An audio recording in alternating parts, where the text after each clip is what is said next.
Okay, I think we're recording. First thing I wanted to do was show you, I put a link up to this in this first module, and it's the formula sheet that we'll use this quarter. And so I'm just using a PDF version of it from, oh, I don't know, a few years ago, and I just found one tiny mistake on it that's not that big a deal. Whoops, that's not what I meant to show. I don't think. Did you guys have the formula sheet show up or not?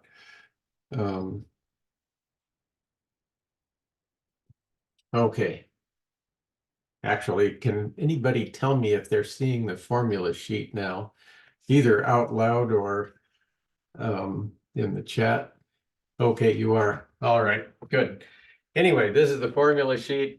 Starts off with the metric prefixes. It's got some geometry things, and then I've got a lot of the fall quarter formulas in the left column and more of them. The fall quarter things that we'll use this quarter will be probably won't use the free fall equations, but the projectile motion, I'm going to do an example today where we'll use that. We'll use some uniform circular motion things when we get to magnetism. Today, we're going to be using constant acceleration equations, some of them. So we'll have that. I don't anticipate doing much in the way of actually, we'll do some work and energy, but in electricity, it'll be different applications of it for the most part. So we'll be developing some new formulas anyway. Maybe a little bit of rotational motion, but not so worried about that. Anyway, oh, and then on the second page is where this quarter's specific equations start. And these may look a little bit different than what I've been using. For instance, electric forces and fields in the second column here. I write a lot of them in terms of this 1/4 pi epsilon naught instead of just a k sub e.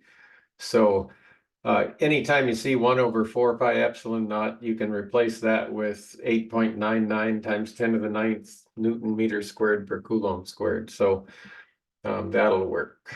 So starting off with Coulomb's law and then a bunch of other things, and I need to shut a door right now.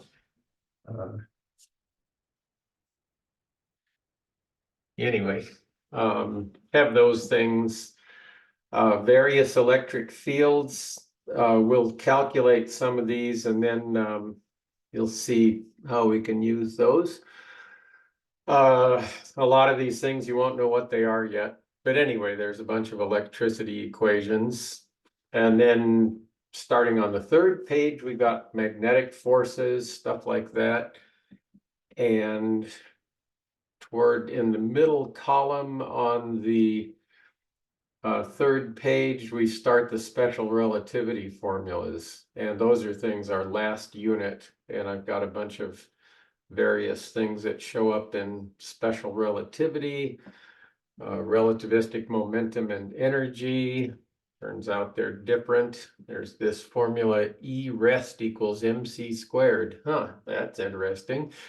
Anyway, we'll learn about these things. And then finally, the fourth page of these things, I've got a table of integrals. And in some of the videos that I posted up yesterday, I was using this table of integrals. And the only ones I used yesterday were this one right here and this one right here. So I'm not sure you guys can see my pointer or not. I think you can. Anyway, and then we'll use a power series equation late in the quarter as well. We've actually been using this series expansion for the sine function, the small angle approximation, and also the tangent thing, the small angle approximation. If x is tiny, then you can approximate the sine of x with x, and also the tangent of x with x. So those are things.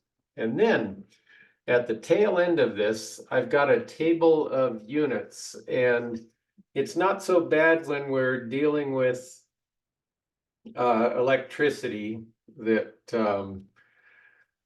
I don't know, they're not so crazy, but when we get into magnetism, the things start getting confusing enough that it's nice to know, like for the magnetic field, the unit is a Tesla. It's nice to know what it is in more fundamental units, like it's a Newton per amp meter or a volt second per meter squared.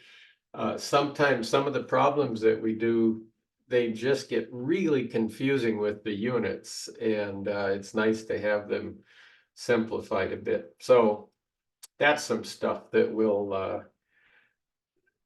have, and I'll provide you with this when we have the tests this quarter. So go on with that.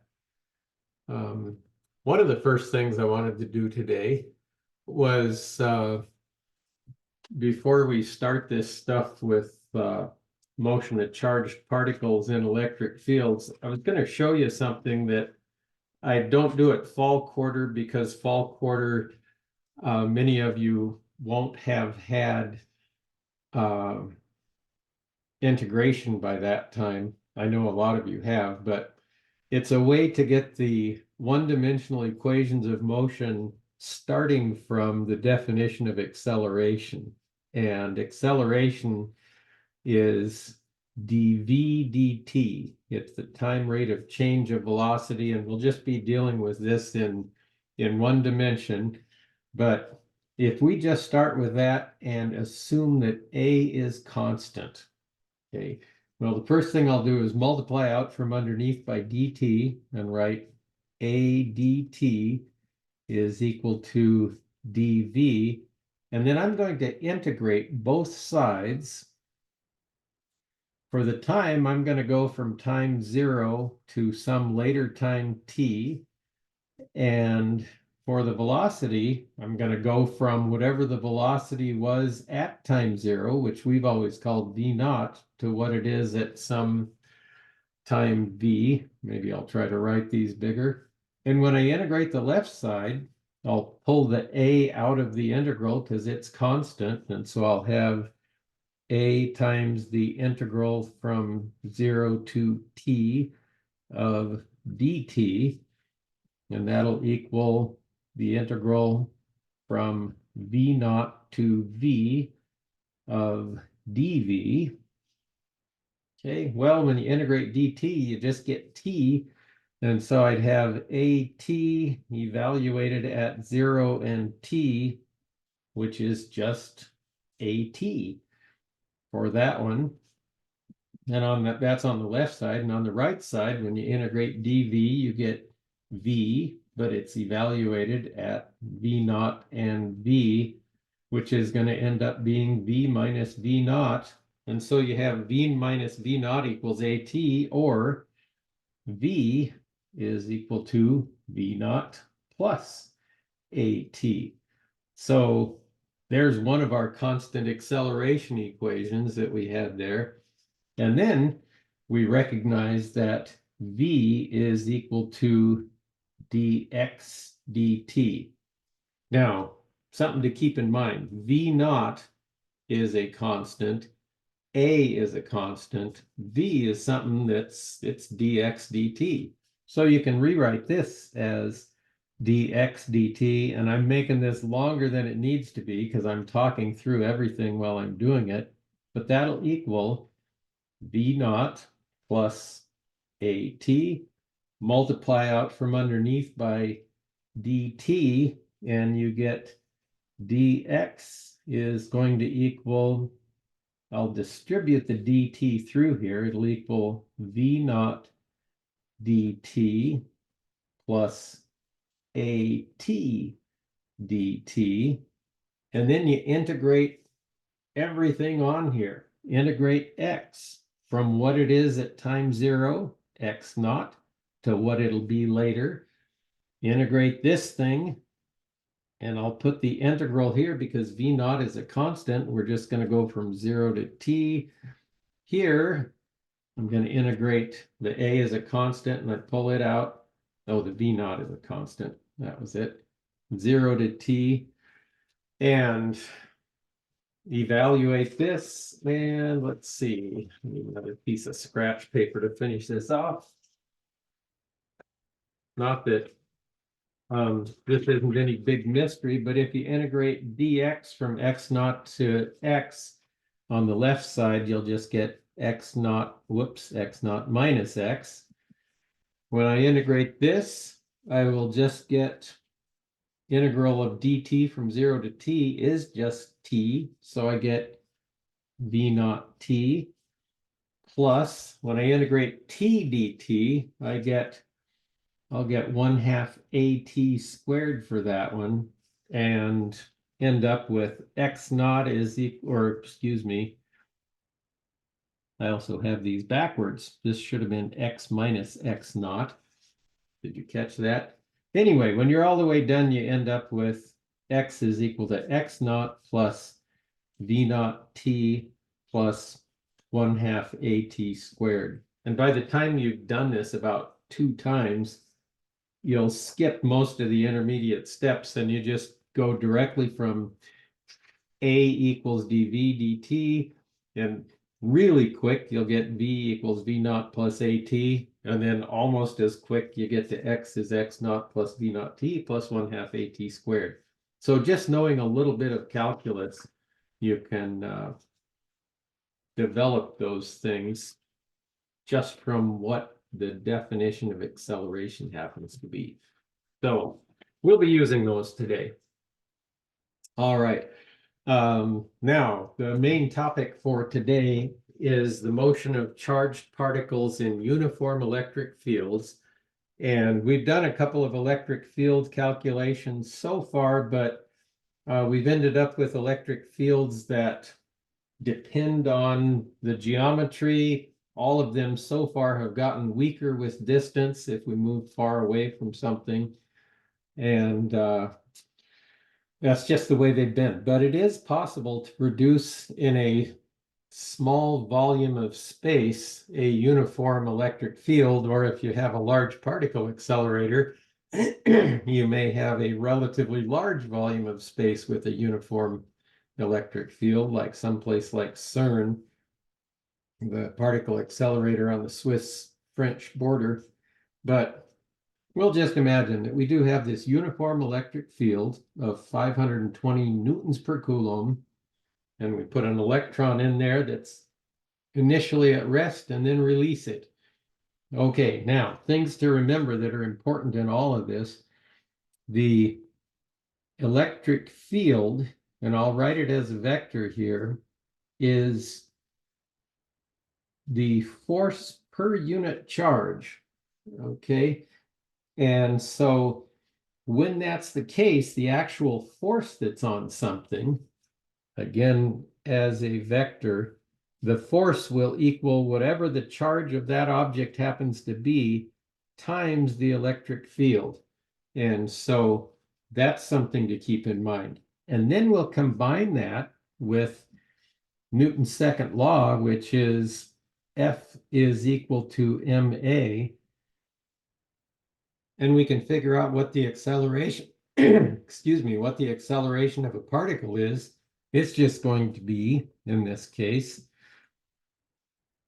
QE over M. And this would be the case where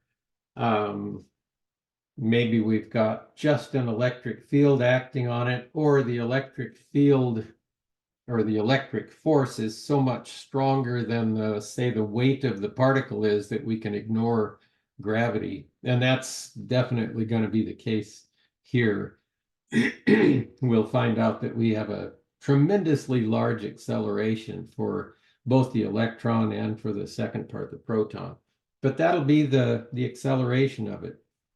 Now, this doesn't give us a direction or anything, but let's just imagine that we've got some region of space here with a constant electric field. And we could imagine that we stick the electron or the proton, whatever it happens to be, here in the middle of the electric field and let go of it. Well, the electron has a negative charge, And so the direction of the force on it will be opposite that of the electric field. So with the electric field going that way, if we put an electron in it and let go, the electron's going to get accelerated that way. So that's just something, and we're not going to worry about that. If we stick a proton here, it'll be accelerated in the direction of the electric field, but we can just solve this as a scalar equation here, QE over M. And let's see, and then calculate the speed of each particle 48 microseconds after being released. Well, we'll go back to our constant acceleration equations, which we just derived, and V is equal to V naught plus AT, but in this case, they start from rest, so V naught is 0, so we're just going to have the speed after this time interval is just going to be AT. In fact, I don't have to stop and calculate the acceleration, although it is kind of interesting to do. So let's go ahead and do that.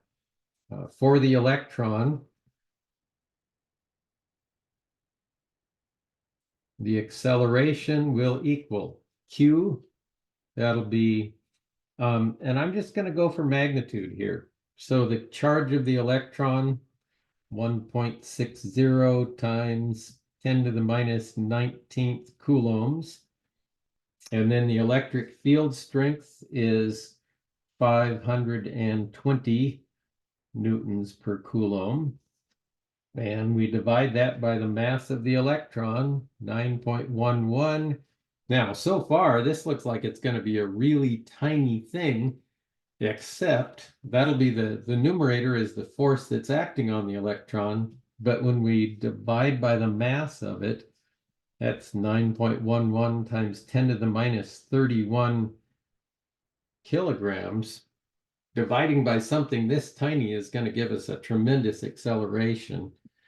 And 1.6 E.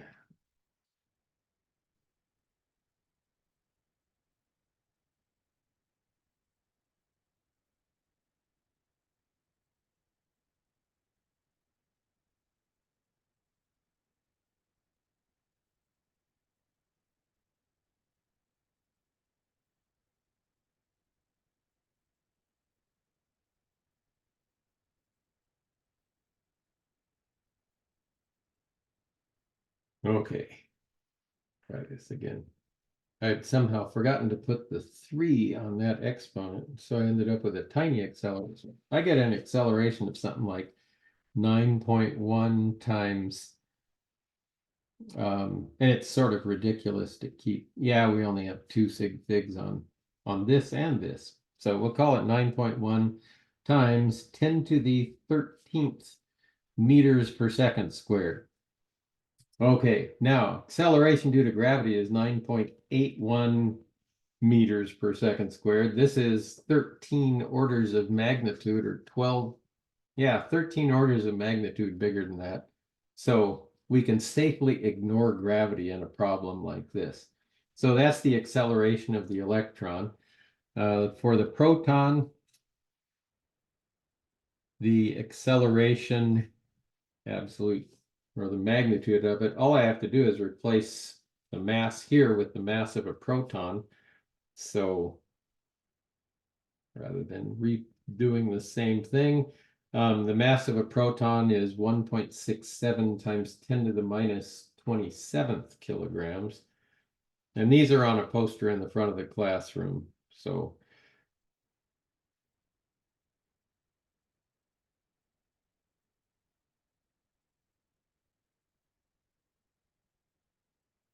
and for the proton, its acceleration is only, it'd be about 5.0 times 10 to the 10th meters per second squared. So still a tremendously large number. You can safely ignore gravity, but only about 1,000th or less than 1,000th of what this thing happens to be. So we have that. Now, how far are they going to go in 48 microseconds? A microsecond is 10 to the minus 6 seconds. So, oh, the speed is what we want. The speed of the electron, I'll just call that V sub E, is going to be that number, the acceleration of the electron times T, and just plug in the thing, 9.1 times 10 to the 13th meters per second squared times 48 times 10 to the minus 6 seconds. And what do we get?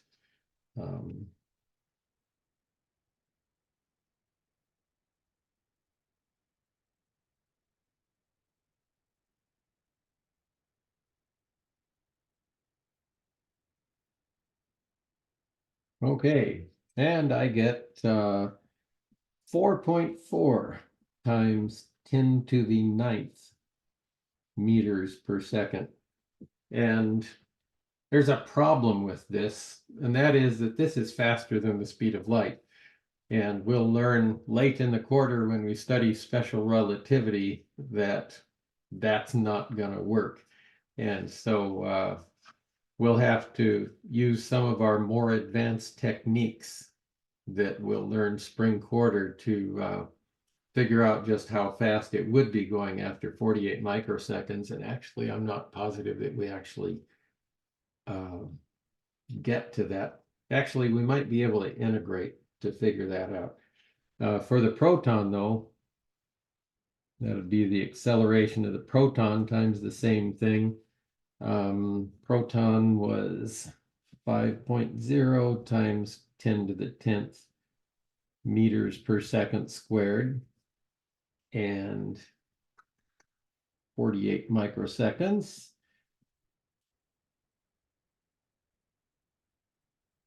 So should be able to do that one almost in our heads. Let's see, except I don't feel like it.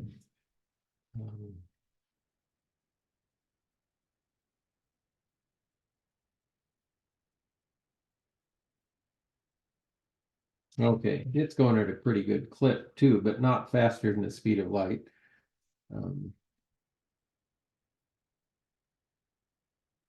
2.4 times 10 to the 6th meters per second, which is going to be about, let's see, 0.8% of the speed of light, which is still pretty fast. To actually, well, to two significant figures, we're probably okay, but special relativity would let us figure that out a little better. Maybe we'll do that as an example problem late in the quarter. So there's our first one. And that's despite the fact that this one is completely off the mark. From what we know so far, that's how fast it would be going. So this isn't a tremendously strong electric field, but even after 48 millionths of a second, it's already going at speeds where we would have to take special relativity into account. And in the old style TV sets that had an electron gun in the back of them, the cathode ray tubes is what they called the things, you would actually have to use some special relativity stuff to get the electron beam to go in the right direction on those. So there's something that happens.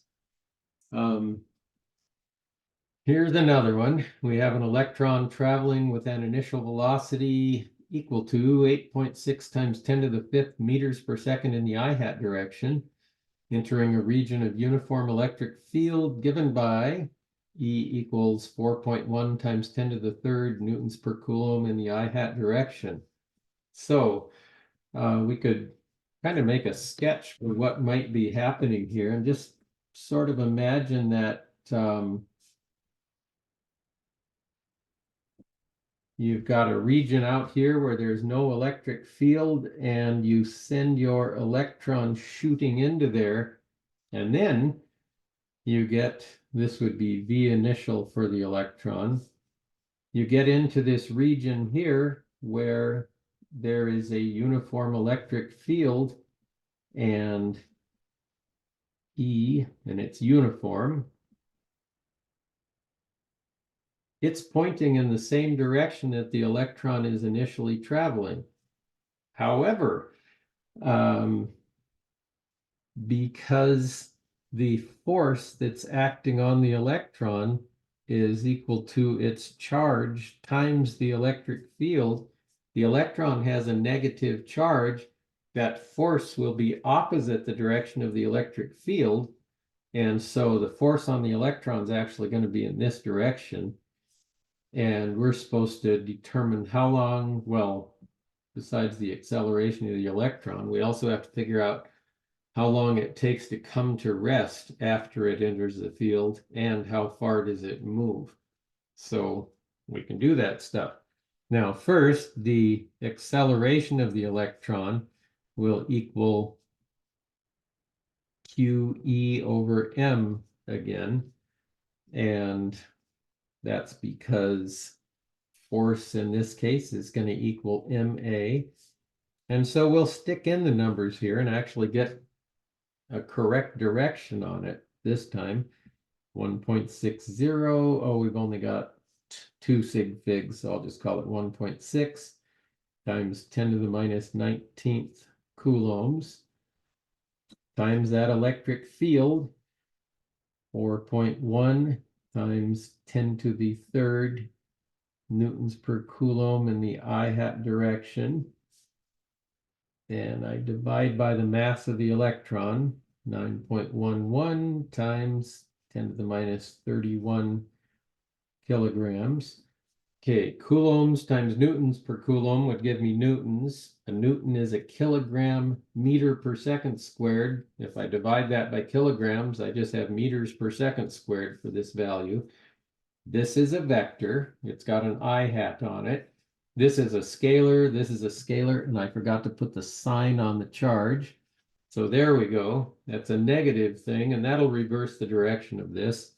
And the acceleration will end up being, this is part A, minus whatever I get when I plug those numbers in the I hat direction. So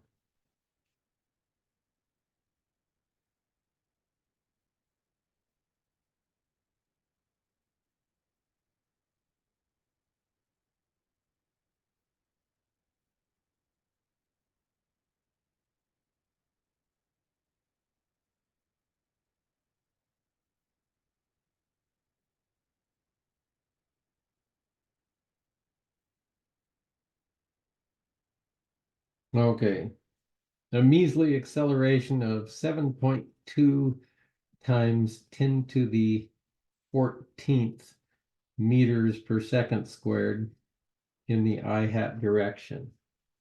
So there we have it. All right, and then part B, we're supposed to figure out V is equal to B naught plus AT, and I'm writing this whole thing as a vector equation. We're supposed to figure out when this is equal to 0. So in other words, we're going to solve for T here. And oh, these are all in the I hat direction, I guess, so I can say that 8.6 times 10 to the 5th meters per second in the I hat direction minus 7.2 times 10 to the 14th meters per second squared times T in the I hat direction is equal to 0. And since everything's in the I hat direction, I can ignore the vector nature of this and just solve for the scalars, or I could factor the I hat out.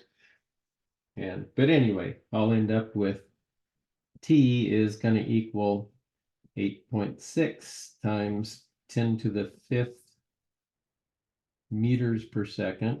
That's not an exponent, divided by 7.2 times 10 to the 14th meters per second squared, and it's not going to take long to stop this electron.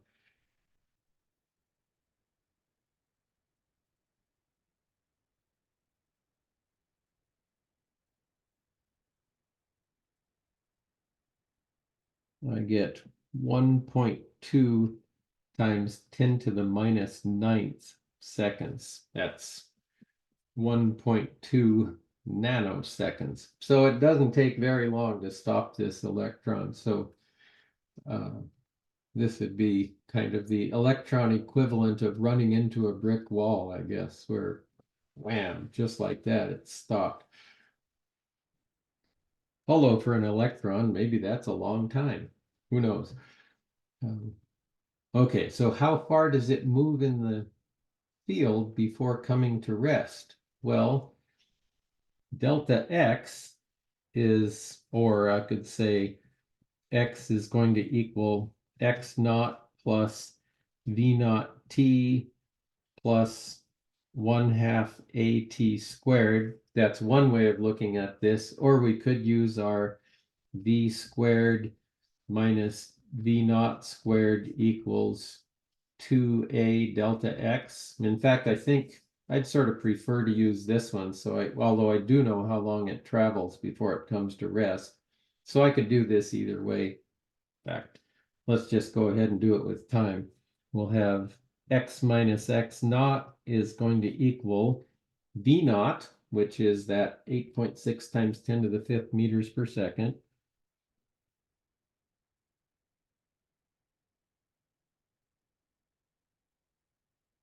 times t, which is not long, 1.2 times 10 to the minus 9th seconds, minus 1/2 times the acceleration, which was 7.2 times 10 to the 14th,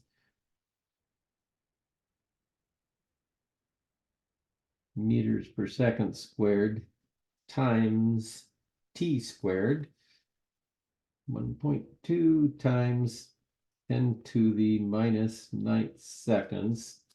And I guess I could just continue it on to the bottom of this. The distance it travels is not far.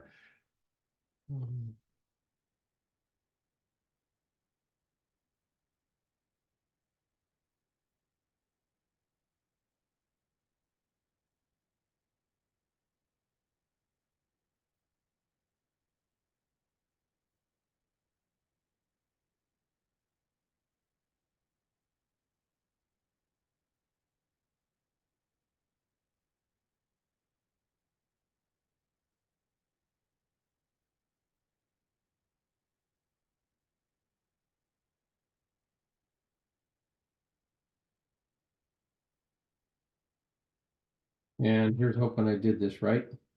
Let's see, if that'd be 10 to the minus 4th, something like that. Here, let's see, 10 to the minus, this would also be around 10 to the minus 4th. And for an answer, I got 5.1 times 10 to the minus 4th meters, which is 0.51 millimeters. So that's 1/2 millimeter. So you don't have to have this uniform electric field to be very big, because you're going to stop the electron in 1/2 millimeter. And that's pretty amazing when its initial speed is 8.6 times 10 to the 5th meters per second. That's 860,000 meters per second, but the acceleration of it is so enormous that it gets stopped in 1/2 millimeter. So it's kind of a fun little thing. Okay, let's try one more here. This is actually a projectile motion problem is what it becomes. Have an electron projected with an initial speed of 9.55 times 10 to the 3rd meters per second. No, protons, excuse me. Into a region where a uniform electric field, E, minus 720 newtons per coulomb in the j-hat direction. So the electric field is pointing down here. And because it's a proton, that will be the downward direction of that thing, as shown in the figure below. And they're to hit a target that lies at a horizontal distance of 1.27 millimeters from the point where they enter the region. And we're supposed to find the two projectile angles, theta, that will result in a hit, and the total time of flight for each trajectory. Well, here's the thing. The acceleration of that proton is going to equal, we've done this before here. Here's the force acting on it. QE, acceleration, is the force divided by the mass, QE over m. And it's a uniform electric field. We're going to have a constant downward acceleration. That's projectile motion, the stuff we studied fall quarter, except then the acceleration was always 9.81 meters per second squared downward. In this case, it's going to be something bigger than that, but let's just go ahead and calculate that, and then that'll be our lowercase a, whatever the number happens to be. So we'll have 1.60 times 10 to the minus 19th coulombs. Oh well, may as well go on to the other white paper here. Times, there it is, 720 minus 720 newtons per coulomb in the j-hat direction. And I divide by the mass of a proton. You may not have these memorized in your head yet, but they're on the table in the front of the room. But I don't know if I put those on the formula sheet or not. That would be a handy thing to have. Minus 27th kilograms for a proton. And that's sort of legible. Anyway, the magnitude of the acceleration, it's going to be pointing straight down in this situation, is I only have 2 sig figs on the electric field strength, so that's all I'll keep here.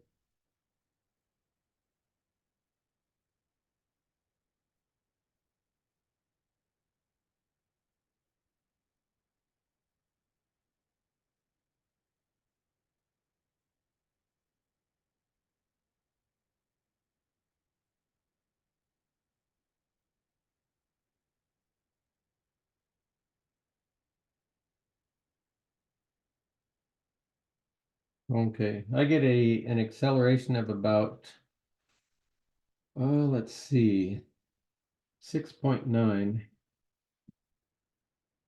times 10 to the 10th meters per second squared. So about 10 to the 10th times the acceleration due to gravity. Not quite, or a little bit more than that, actually.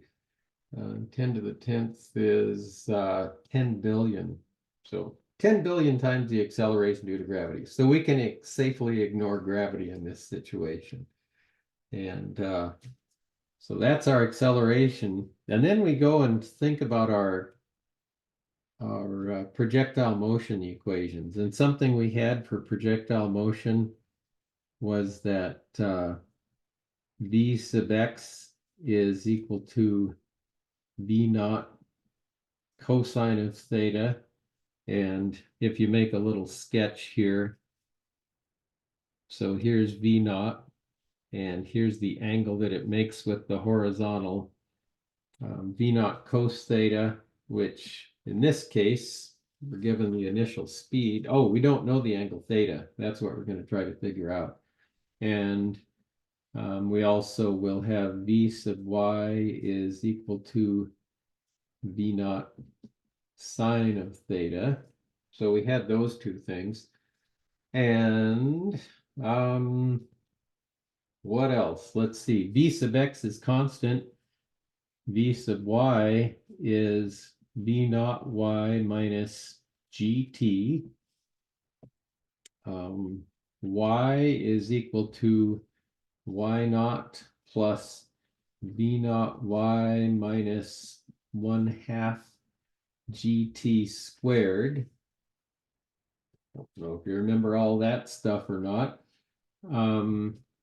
What else did we have? Oh, because v sub x is constant, we'll have that the distance it travels horizontally is x naught plus v naught cos theta times t. Now, we actually know how far this thing is going to travel before it comes back to Earth, or comes back to not Earth, but the initial height. And there was a formula that we may have used a time or two fall quarter for the range of a projectile. And I don't happen to remember off the top of my head what that formula was, but it's easy to get for a projectile that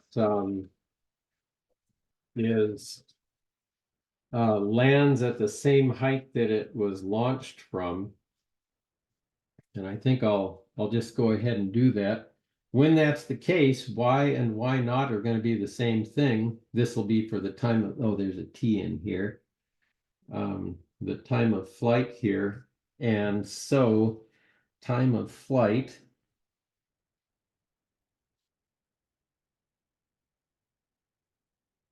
we'll have that y equals y naught, actually. And we'll have, and I'm just going to let that equal 0, the initial height here. We end up with 0 is equal to v naught t minus 1/2 gt squared. And if I factor this, I get t times v naught minus 1/2 gt is equal to 0. And there's two possible times here.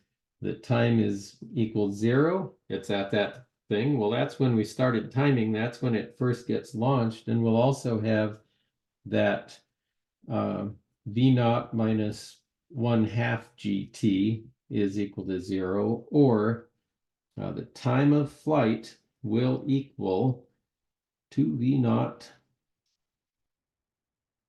over g, which, whoops, this is supposed to be v naught y in here. I keep forgetting that. But v naught y was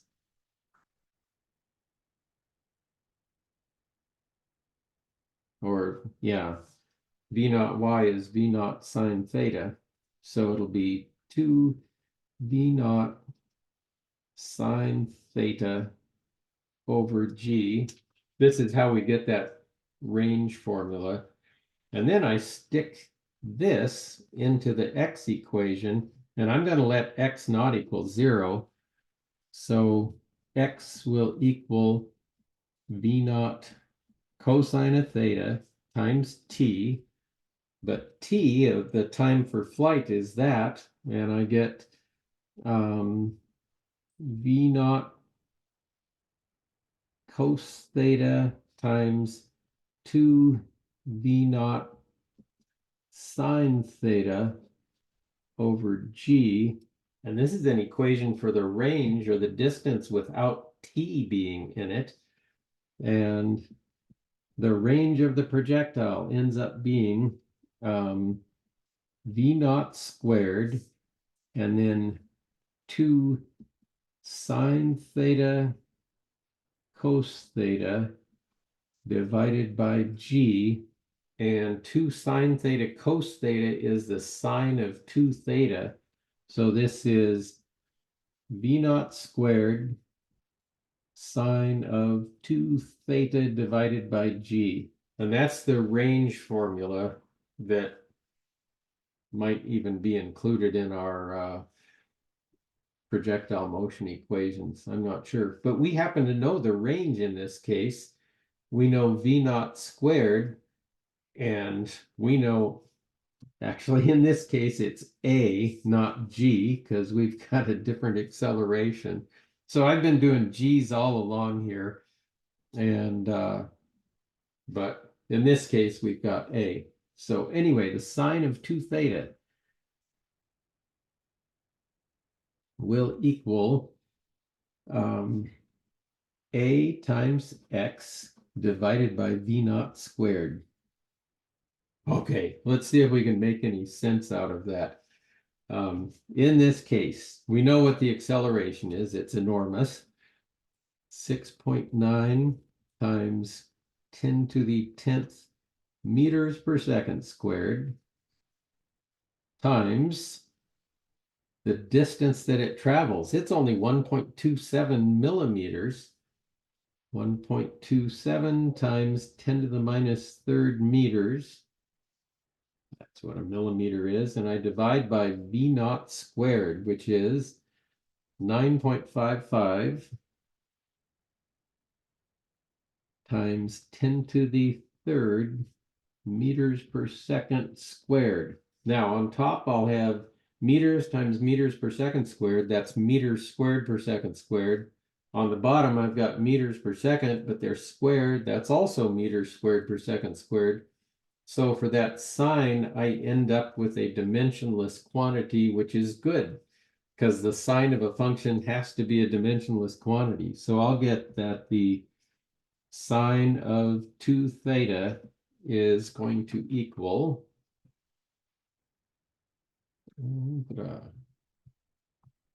I've only got 2 sig figs on this.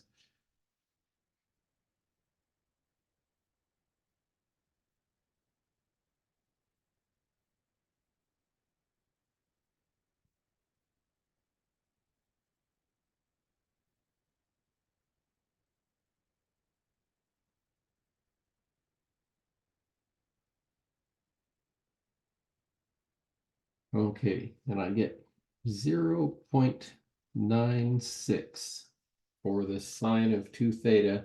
Now, I need to remind myself of what the sine function looks like. It starts off here and does something like this. If I plug this into my calculator, I'll get the value that's right here, but that'll be the sine of twice the angle that it was launched at. But there's also another value that's over here that would work just as well. And I don't want to ignore that one. So let's see, am I in degrees? I am. Okay, so angle for which the sine is that thing. One of them I get is 74 degrees. So I get that 2 theta is equal to 74 degrees, which means theta is equal to 37 degrees. Is one of the angles that'll work. However, this is 16 degrees short of the peak. There's another one 16 degrees the other side of that peak, which would be 106 degrees. So another value of 2 theta that would work would be 106 degrees. And that would give me a theta value of 54 degrees. And so this is a possible value, and this is a possible value. And this happens to be 8 degrees short of 45 degrees. This is actually, that's 9 degrees more than 45 degrees. So no, that would be kind of lost in the round offs. But at any rate, there are 2 angles where this would work out. Now, the last question is the total time of flight for each trajectory. which is not going to be very long. But let's go ahead and let's see, how can we figure that out? Knowing the value of theta, we know how far they go, and we can figure out what v sub x happens to be. And yeah, we can use this equation, x equals x naught plus v naught cos theta times t. Let me grab it. Another sheet of paper. And we'll see how we can deal with this. So what we'll have is x is going to equal v naught cos theta times t. We have two different values of theta. We'll have theta equals 37 degrees and theta equals 54 degrees. And we know that the distance x that it travels is 1.55 times 10 to the minus third meters. Oops, where did I get 1.55? I don't know.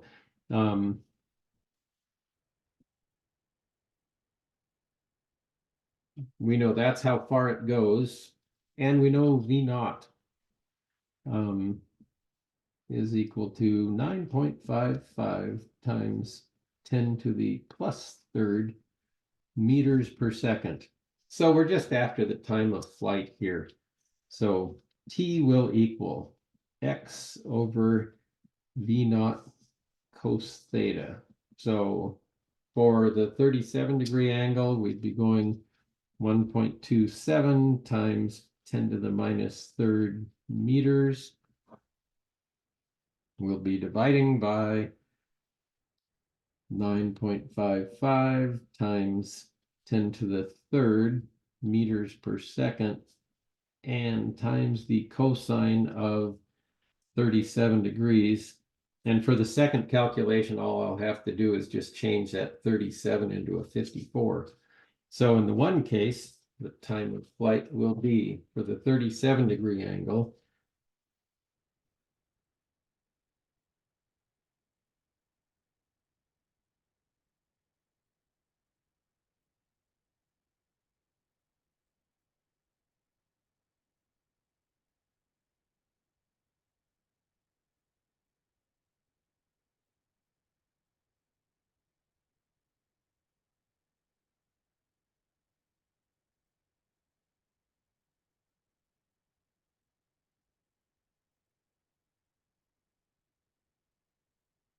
okay, not long. 1.7 times 10 to the minus 7th seconds. And for the other case, I'm just going to replace the 37 with a 54.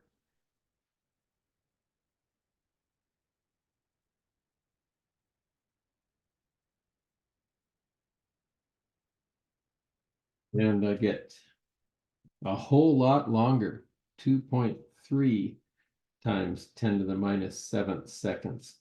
So there is a projectile motion problem for a particle in a uniform electric field. So that's all we have to do on those things, is just change. You can use the same equations and everything else, but instead of having g, you'll have an acceleration that you figure out from QE over m. And that's it. Okay. Any questions on those things? For yesterday, after the Zoom recording, I also put up another video of finishing off the problem that I was almost done with yesterday, but hadn't quite finished. But it's a complete solution of it. And then this morning, I put up another problem that's kind of based on that, but it's what it was they things are recyclable.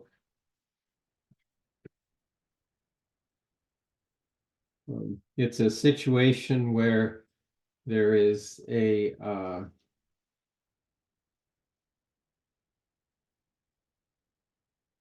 a charged thin rod. And yesterday what we did was we found the electric field at a point P that happens to be out here. And for this problem that I stuck up there today, you're supposed to figure out, you have a charged rod, but it actually gives you some dimensions, but you're supposed to figure out the electric field over here instead. And it turns out that you can use the formula that we got for this, but you have to be a little bit careful or clever to do it. And I go through a video where I figure that out.